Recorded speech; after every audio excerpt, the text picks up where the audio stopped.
በስመ አብ ወወልድ ወመንፈስ ቅዱስ አሐዱ አምላክ አሜን። የርዕሰ ሊቃውንት አባ ገብረ ኪዳን አሐቲ ድንግል የተሰኘው መጽሐፋቸው ምዕራፍ 1 እሎት እምቅድመ ዓለም በህሊና አምላክ። ቅድመ ዓለም በህሊና አምላክ የነበረች የእመቤታችን አስተምህሮ የሚጀምረው ከየት ነው የሚል ጥያቄ ቢነሳ መልሱ ዓለም ከመፈጠሩ አስቀድሞ የሚል ነው።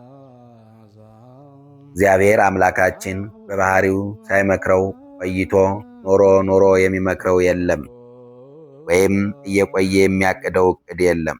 በየጊዜውም ሐሳብ አያሻሽልም። ያልታወቀ የሚታወቅ፣ ያልተመከረ የሚመከር፣ ያልታየ የሚታይ፣ ያልታሰበ የሚታሰብ ነገር አለ ተብሎ ለእግዚአብሔር ፈጽሞ አይነገርለትም።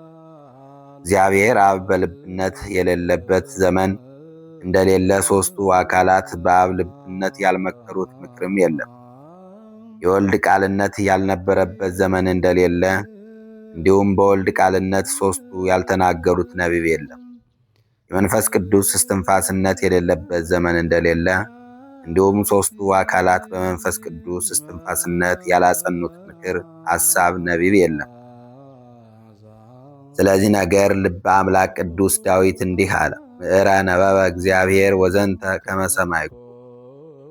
እግዚአብሔር አንድ ጊዜ ተናገረ፣ እኔም ይህን ብቻ ሰማሁ።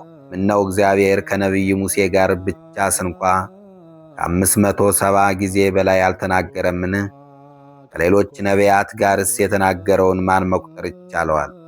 እጅግ ብዙ ጊዜ እግዚአብሔር ተናግሯል። እንዲህ ከሆነ ቅዱስ ዳዊት እግዚአብሔር አንድ ጊዜ ተናገረ ማለቱ ለምንድን ነው ቢሉ የሚመክረው ያው በአንድ ልብ እንጂ በሌላ አይደለምና እንዲህ አለ። ምክሩም የሚገልጸው ያው በወልድ ቃልነት እንጂ በሌላ አይደለም። የሚያጸናው ያው በመንፈስ ቅዱስ እስትንፋስነት እንጂ በሌላ አይደለም ሲል ነው። ቅድመ ዓለም በባህሪው ጸንቶ ያለ ምክሩን፣ ፈቃዱን፣ ስምረቱን በየዘመናቱ ይገልጣል እንጂ በየዘመናቱ መከረ አይባልም ሲል ነው። ምንም በቃለ ሰብ፣ በመጻሕፍት፣ በሥነ ፍጥረት በአጠቃላይ በአንድም በሌላ መንገድ እግዚአብሔር ያልተናገረበት ጊዜ ባይኖርም ነገር ግን ያ ለፍጥረት የሚገልጠው ምክር በባህሪው ጸንቶ ያለ እንጂ በዘመናት መሃል የመነጨ ስላልሆነ እግዚአብሔር አንድ ጊዜ ተናገረ ይባላል። ከላይ ባነሳነው ሐሳብ መሰረት እግዚአብሔር ከፈጠረው ፍጥረት ሁሉ ቅድመ ዓለም ያልታሰበ አንድስ እንኳ የለም። ልዕልና ሰማያት፣ ርቀተ አየራት፣ ግዝፈ ደመናት፣ ብልሃተ መባረቅ፣ የመብረቆች መመዘዝ መመስረት፣ ምድር መቀቀላያት፣ መዓዛ ጽጌያት፣ ተሐውሶ አራዊት፣ ዘመደ እንስሳት ወአራዊት ሁሉ በእግዚአብሔር ልብ ቅድመ ዓለም ታስቦ የኖረ ነው። ይህ ብቻም አይደለም፣ ሰይጣንም ቢሆን በህሊና አምላክ ቀድሞ ሳይታሰብ አልተፈጠረም። ከዚህ ሁሉ ጋር ከሰው ወገንም ሌባም ሆነ ዘማዊ፣ መናፍቅም ሆነ ከሃዲ፣ መተተኛም ሆነ ሟርተኛ፣ ንፉግም ሆነ ቀማኛ፣ ወንበዴም ሆነ ሽፍታ፣ ሃይማኖት የለሽም ሆነ ኃጢአተኛ፣ ሸንጋዩም ሆነ ትዕቢተኛው፣ አመፀኛውም ሆነ ነፍሰ ገዳዩ፣ ሐሰተኛውም ሆነ ውሸታሙ፣ እናተኛውና ምቀኛው፣ ነገረ ሰሪውና አድመኛው በክፋት ሰይጣንን መስለው አክለው የሚኖሩት የሕዝብም ሆነ የአሕዛብ ወገን ቀድሞ ያልታሰበ የለም። ክፋትን ወዶ የሚፈርድበት ሳይፈጠር ቀድሞ የታወቀ ነው። በዚህ የምናየው ሰዎች ራሳቸው ለጥፋት እንደተዘጋጁ እግዚአብሔር ደግሞ እንዲህ እንዲሆኑ አስቀድሞ ባወቀ ገንዘብ ዋጋቸውን እንዳዘጋጀ የሚገልጥ ነው። ነገር ግን እግዚአብሔር ቀድሞ ሳይፈጥረው እንዲህ እንደሚሆን አውቆ የፈጠረው ማለት ነው እንጂ በማንም ላይ እንዳይድን ወስኖ የፈጠረው ሰው የለም። እርሱስ ፈቃዱ ዓለም ሁሉ እንዲድን ነው። በነቢዩ እንደተናገረው እንዲህ ሲል ኢይፈቅድ ሞቶ ለመዋቲ ብዬ አዶናይ እግዚአብሔር ወተመየጡ፣ የሟቹን ሞት አልፈቅድምና ይላል ጌታ እግዚአብሔር። ስለዚህ ተመለሱና በሕይወት ኑሩ። ቅዱስ ዮሐንስ አፈወርቅም ወይኩን ፈቃደከ፣ ፈቃድ ይሁን የሚለውን የአቡነ ዘበሰማያት ክፍል ሲተረጉም እግዚአብሔር ፈቃዱ የዓለም መዳን እንጂ ሌላ አይደለም ይላል። ፀሐይ ወጥታ ሰው ቤት ውስጥ ሆኖ ባይሞቃት እግዚአብሔር ፀሐይ ከለከለኝ አይባልም።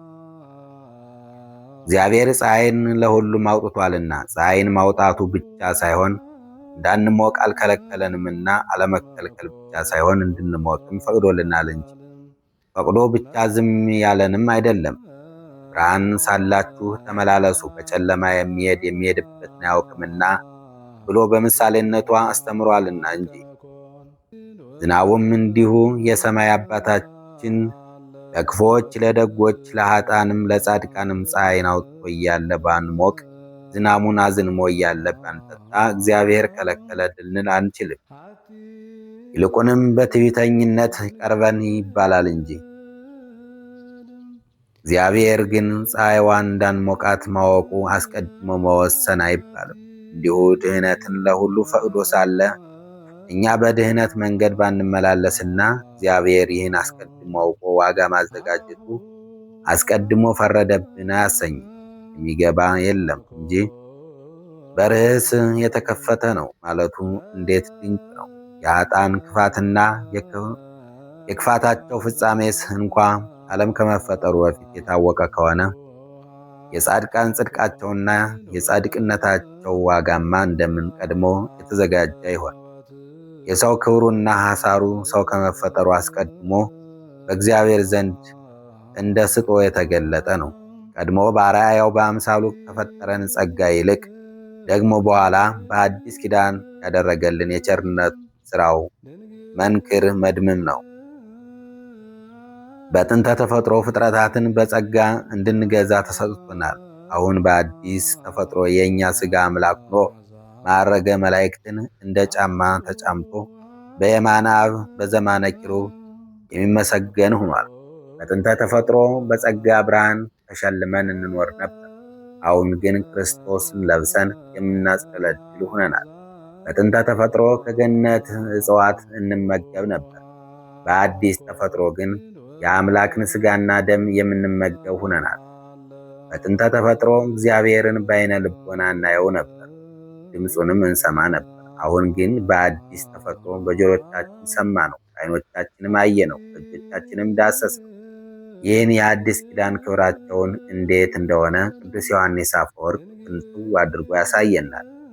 ለማይደፈር ለዚህ ድንቅ ምስጢር አንክሮ ይገባል። ከእግዚአብሔር ጋር በመተካከል የሚኖር መላእክትና የመላእክት አለቆች ሱራፌልና ኪሩቤል የሚሰግዱለት ሥጋ ከኛ ባህሪ ይገኝ ዘንድ ከዚህ የሚበልጥ አንድነት አለን?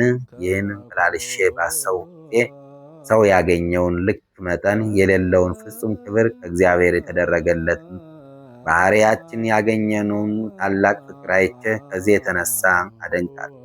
እንግዲህ ይህ የማይደፈር ግሩም የተባለ የአዲስ ኪዳን ክብር መቼ ታቀደ? ሄኖክ በዚያችም ሰዓት በነፋሳቱ ጌታ ዘንድ ከሰው የተወለደ ይህ ክርስቶስ ነው ተባለ። ስሙም ከስድስቱ ዕለታት በምትበልጥ ከዕለተ እሑድ የቀደመ ተባለ።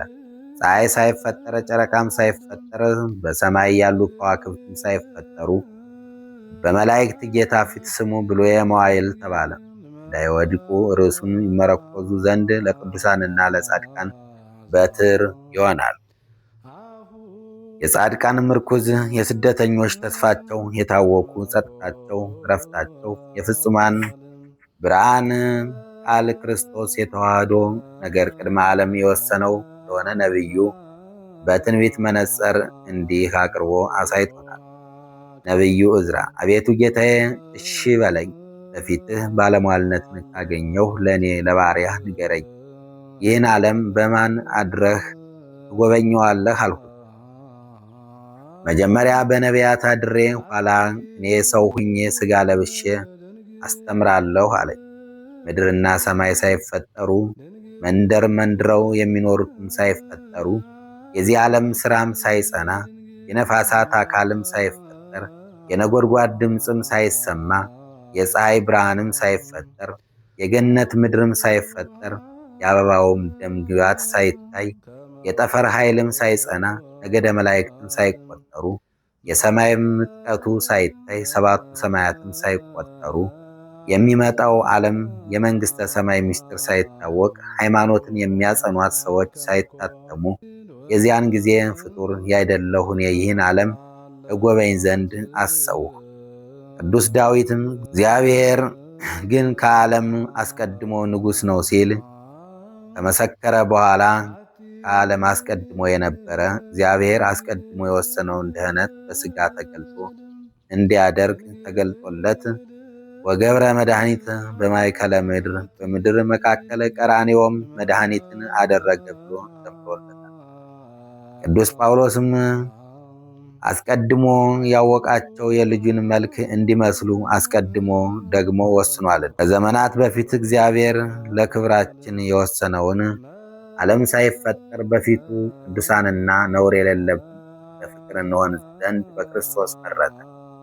ቅዱስ ጴጥሮስም ዓለም ሳይፈጠር እንኳ አስቀድሞ ታወቀ፣ ነገር ግን እምነታችሁና ተስፋችሁ በእግዚአብሔር ይሆን ዘንድ ዘመኑ መጨረሻ ድንቅ የሆነው የሰው ልጆች ድኅነትና ዘላለማዊ ክብር ከዘመናት አስቀድሞ በልበ ሥላሴ የታሰበ በዘመናት የተገለጠ መሆኑን አምላክ ወዶ ያጻፋቸው ከጥንቆላ በግምት ከሚጻፉ ከሥጋዊ ደማዊ ሐሳብ የተለዩ ቅዱሳት መጻሕፍት የተረዳ ከሆነ ሰማይና ምድርስ ይቅርና ሰይጣንስ እንኳ ሳይቀር ቀድሞ ለመፈጠር የታቀደ ከሆነ እግዝእትነ ማርያም ነበረት ቅድመ ዓለም በህሊና አምላክ። እመቤታችን ማርያም ዓለም ሳይፈጠር በአምላክ ህሊና ታስባ ትኖር ነበር ማለታችን ምንድን ነው የሚል ነው።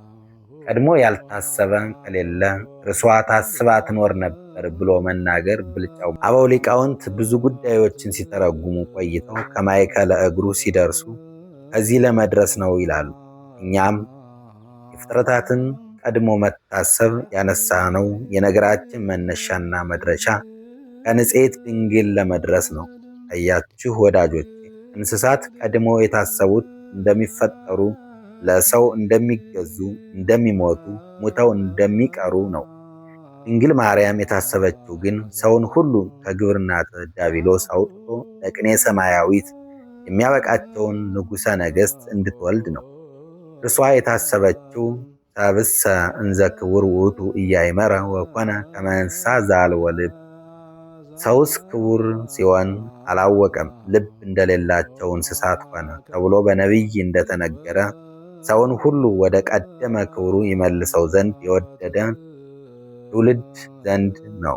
ልዕልት ንጽሕት ክብር ኩሉ ዓለም። እመቤታችን ሆይ የዓለም ሁሉ መክበሪያ ንጽሕት ነዋይ ነች ብሎ ቅዱስ ኤፍሬም ጋር መዘመር አሁን ነው። ለምን ትሉኝ እንደሆነ ክብሩን ማጣቱ ብቻ ሳይሆን ክብሩን አላወቀም የተባለ የሰው ዘር በእርሷ ምክንያት እግዚአብሔርን እስከ ማዋሃድ ደርሶ ከብሯልና። እርሷ ከአምላክ ሕሊና የታሰበችው እንደ እንስሳት ፈርሰው በስብሰው ሊቀሩ ያይደሉ ትንሣኤ ዘለ ክብር ለሚነሱ ሕያዋን ትንሣኤና ሕይወት ልትወልድላቸው ነው። እሞሙ ለኩሎሙ ሕያዋን፣ የሕያዋን ሁሉ እናታቸው ብለን ማመስገናችንስ ለዚህ አይደለም? ሰማይ ሲታሰብ ብርሃናት ሊመላለሱበት ነው። ድንግል ማርያም ስትታሰብ ግን ፀሐየ ጽድቅ ክርስቶስ በሞት ጥላ በክህደት ጨለማ ለተያዙ የሕይወትን ብርሃን የሚያበራ እውነተኛው ብርሃን ገለጥባት ነው። እግዚአብሔርን ለብሳ የታሰበች ከርሷ በቀር ሌላ የለምና እርሷን ከሁሉ ለይቶ ቅድመ ዓለም የታሰበች ማለት ቢያንስብን ቋንቋ ብናጣ እንጂ መብዛቱ ዘበት ነው። ምድር ስትታሰብ ምግበ ሥጋ ታስገኝ ዘንድ ነው። ድንግል ማርያም ስትታሰብ ግን ኅብስተ ሕይወት ፍሬ ሕይወት ክርስቶስን ታፈራ ዘንድ ነው። ምድር ለመቃብር ትሆነን ዘንድ ታስባለች። እመቤታችን ግን መፍረስ መበስበስን ያስቀረልን ሞትን ድል አድርጎ ከሞት ረገረግ አውጥቶ በተስፋ ትንሣኤ ዓለት ላይ እግረ ልቦናችን ያጸናውን ሞት ሆይ መውጊያ ወዴት አለ ብለን በሞት ላይ የምንመካበት አዲስ ምስጋና በአንደበታችን ያፈሰሰውን የትንሣኤያችን በኩር ትውልድ ትወልድ ዘንድ የታሰበች ናት። መላእክት ቢታሰቡ እርሷን ከበው በእርሷ መንበርነት የተገለጠውን ንጉሠ ነገሥት እግዚአብሔር ሊያመሰግኑ ነው።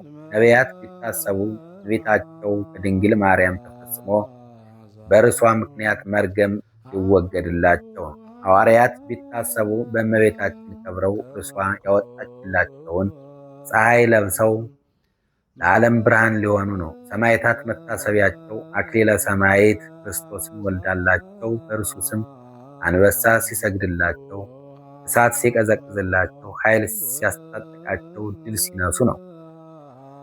መነኮሳት ቢታሰቡ አክሊለ ሦክ ተቀዳጅቶ የምንኩስና ቆብን ከለሜዳ ለብሶ የምንኩስና ቀሚስን በበረሃ ጾሞ የበረሃው ውስጥ ከዋክብት እንዲሆኑ ገዳምን ባርኮ የሰጣቸውን ብርሃናቸው ጌታን ልትወልድላቸው ነው። የምንኩስናቸው መዓዛ አጽናፈ ዓለም አልፎ እስከ ሀገረ መላእክት የደረሰው ውእዘ ባሕሪ ክርስቶስ በወለደች ሙዳየ ፍጥረት በርሱ አይደለምን? የዚህ ሁሉ ማኅበርና አንድነት እናት የሆነች የክርስቶስ አካል ቤተ ክርስቲያን ናት። እርሷም የታሰበችው መጨማደድና ርኩሰት እንዳይኖርባት ከጎኑ በፈሰሰ ማየ ገቦ ልትነጻ ነውርም እንዳይኖር በደሙ ልትቀደስ ነው። ለዚህ መንጻቷ ደግሞ ምክንያት ድንግል ማርያም ናት። ስለዚህ ወላዲተ አምላክ የቤተ ክርስቲያን እናት ትሆን ዘንድ የታሰበች በመሆኗ የርሷ መታሰብ ከፍጥረት ሁሉ መታሰብ የተለየ ነው ሆነ። ከዚህ ወደሚበልጥም ምክንያት መሸጋገር ብንሻ ከርሱ በቀር የሚበልጥ የሌለ ድንቅ ምክንያት በፊታችን አለ። እርሱስ ምንድን ነው ትሉኝ እንደሆነ የአምላክ እናት ለመሆን ከመታሰብ በላይ የሚበልጥ መታሰብ ሌላ ምንድን አለ? የሚበልጥ ሲቅርና በዚህ መጠን ተካክሎ የሚታሰብስ ከወዴት ይገኛል? የቤተ ክርስቲያን እናት ትሆን ዘንድ ታስባለች ስልህ የምትቃወም ከሆነ የአምላክ እናት እንደምትሆን መታሰቧንስ ምን ትለዋለህ? አንተ ሰው ድንግል ማርያም የቤተ ክርስቲያን እናት መሆኗን የምትቃወም ከሆነ የክርስቶስ እናት መሆኗንስ እርሱንማ አምናለሁ የምትል ከሆነ ቤተ ክርስቲያን የክርስቶስ አካል አይደለችምን? እንግዲያው ወላዲተ አምላክ የክርስቶስ እናት ከሆነች ቤተ ክርስቲያን ከክርስቶስ ልዩ ናትን? እንግዲህ ወዳጄ ወላዲተ አምላክ እናቴ አለም ብትል ከክርስቶስ አካል ተቆርጠህ እንደተጣልህ እወቀው። እኛ ግን እመቤታችን ለዓለም ምክንያተ ድኅነት ከመታሰቧም በተጨማሪ የአምላክ እናት ትሆን ዘንድ ቅድመ ዓለም የታሰበች ናትና፣ ስለዚህ ነገር እግዝእትነ ማርያም ነበረት ቅድመ ዓለም በህሊና አምላክ። እመቤታችን ዓለም ከመፈጠሩ ሳይፈጠር በአምላክ ህሊና ታስባ ትኖር ነበር እንላለን። እንዲህ ብለን መናገር ብቻ ሳይሆን ዘወትር በቅዱስ ያሬድ ዜማ በጊዮርጊስ ሰዓታት እንዲህ ብለን እናመሰግናታለን። ሁሎም ሰራዊተ መላእክት ይሴብሑኪ ዘእምቅድመ ዓለም ሀለወትኪ ለማኅደረ ወልዱ እግዝእትነ ኀረየኪ። አለቆች ያላቸው የመላእክት ሰራዊት ሁሉ ቅድመ ዓለም በህሊና አምላክ መኖርሽን ያመሰግኑሻል። እግዚአብሔር ለልጁ ማደሪያ ትሆኚ ዘንድ መርጦሻልና። ምዕራፍ 1 ከዚሁ ያበቃል። በቀጣይ ምዕራፍ 2ን አቀርብላችኋለሁ። ወስብሐት ለእግዚአብሔር ወለወላዲቱ ድንግል ወለመስቀሉ ክቡር። ይቆየን።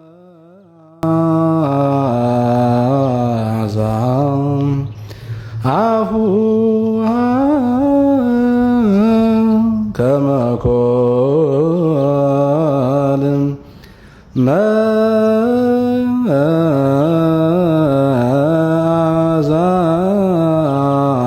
መዓዛሁ ከመ ኮን